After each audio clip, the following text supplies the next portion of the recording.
That opportunity should have been his. Yeah, he should have gotten the should've. Trackhouse MotoGP ride. Like, it was unbelievable that he didn't. And it was just, I was with him like a week after when he came to New York or something, a couple weeks after. yeah.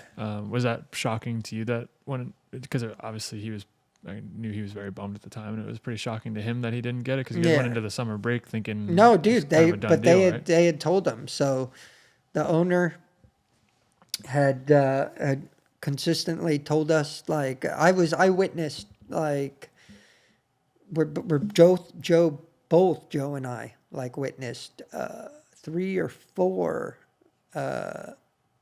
times that the owner himself basically said that this ride is yours, like, we are making this happen. And that, like, it was like consistently through the year. From the first opening launch that we went to in LA, which we made sure to meet him for the first time and talk. And we had like a great, relationship in the beginning. It was super good. And he was like, yeah, man, this is going to be, just go out and have a semi like competitive year. And this bike's yours, man. It's going to be yours, definitely. And that's reassuring. Like, that is a super reassuring thing. You're the owner of the team, American. You can, like, it's Fitz 2 and 2. Like, it's that, and from Joe's standpoint, like, that's a real reassuring thing. Gives you some confidence. And that's a motivating factor, which it was. And so it was like super good. Dude, his first half of the year was unreal. Yeah. Like, it's that, I mean. And then the one thing that I didn't tell Joe is, and I never did, is because it was all last minute. Like, Davide Brivio was never even supposed to, he was never there. Like, it was supposed to be another guy that was going to manage the team all the way up until like February, March. Yeah. And anyways, they brought in Davide Brivio. And so it was funny, out of all the races, like Qatar wasn't the one that didn't go the greatest at all, and that was one of that we expected to just like annihilate. Like, we expected it to go way better than it did, but with the Pirellis, we chose the wrong Pirelli tire. Yeah. Everybody, it was just a nightmare. It was just a nightmare for the Pirellis. That was the only reason, and that was just the biggest problem. But we knew we could overcome it. And anyways, so luckily, and that was good because Joe stayed strong. Normally, when he has like setbacks, he can struggle to kind of come back, but he kept himself motivated and boom, nailed it. Strong podium in Portugal. But what did they end up saying was the reason that? No, so that was the reason I went. I knew. So a year and a half prior to owning the team, the Trackhouse owner had no idea, really, had just never even knew what MotoGP was. Didn't even know kind of it existed, like a year and a half prior. So obviously he wanted to employ someone into the team that knew what they're doing, knew someone that knew the sport through and through, and rely on that person to give them advice. And, Joe, the owner is not going to, from not knowing anything, I wouldn't go to NASCAR. I know nothing about NASCAR, but like, I'm not going to go to NASCAR and then go, oh, he's a good driver. Yeah.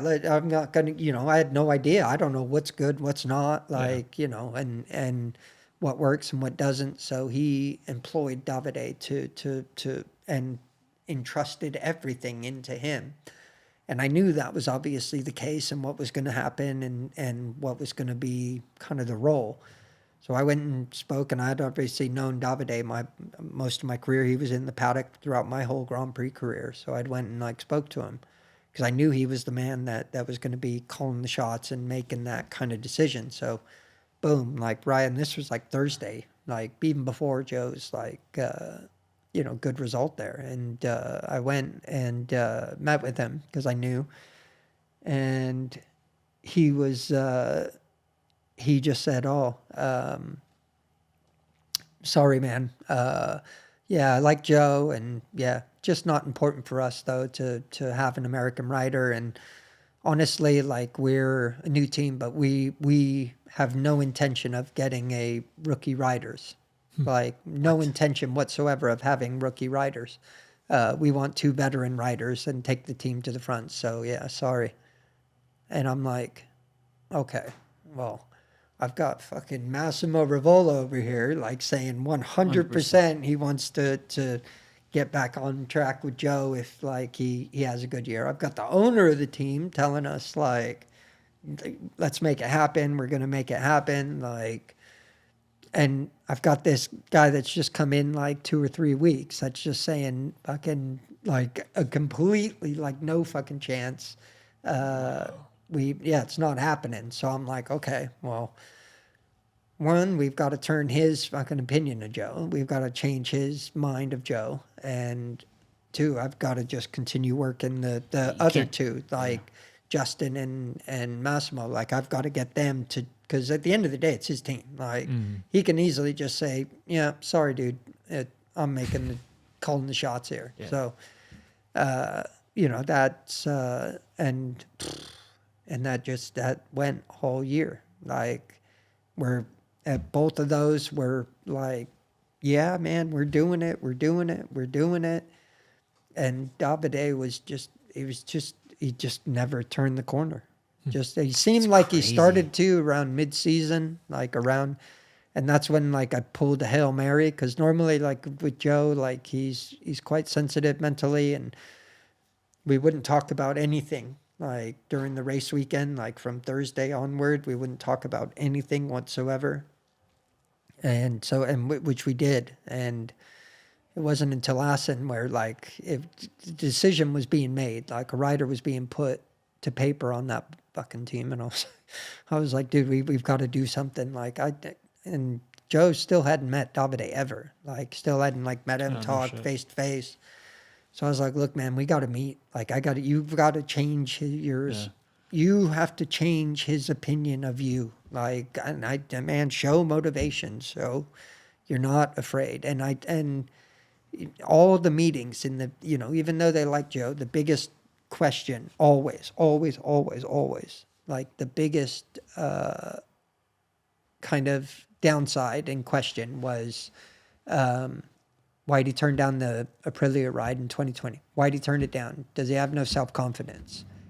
Like, yeah, he's a great rider. He's doing this, but how's his self-belief? Why'd he turn down the ride in 20? And every single like team manager I spoke to was their primary focus. What's your opinion on that? What he already said. Yeah, I get Joe's. I get it from his view, like of what he wanted to achieve, but a lot of people had done that exact thing. Look at Remy Gardner. Remy Gardner did that exact thing. He just started to get competitive after loads of years. Just started to get competitive in Moto 2, and that's when KTM offered him the MotoGP spot, and he was like, "No, I'm going to go out and I'll annihilate the field next year, and then I'll have a pick of every bike." Right. But that fucking class is so like insanely competitive, like, and it's rare. Like, it's rare. Like, when you get that opportunity, like, yeah, I understood it was a mistake for some 10 years ago, like, because the Aprilia was uncompetitive, but it's pretty good now. And it was then, and it, it was a good enough bike. Like, and at the end of the day, Joe would have only needed to have just gotten close, or like even been remotely close to Alicia Spargaro, like, who I like Alicia, but I know what Joe's capable of. He would have easily been able to achieve that easily, I believe, within that first year.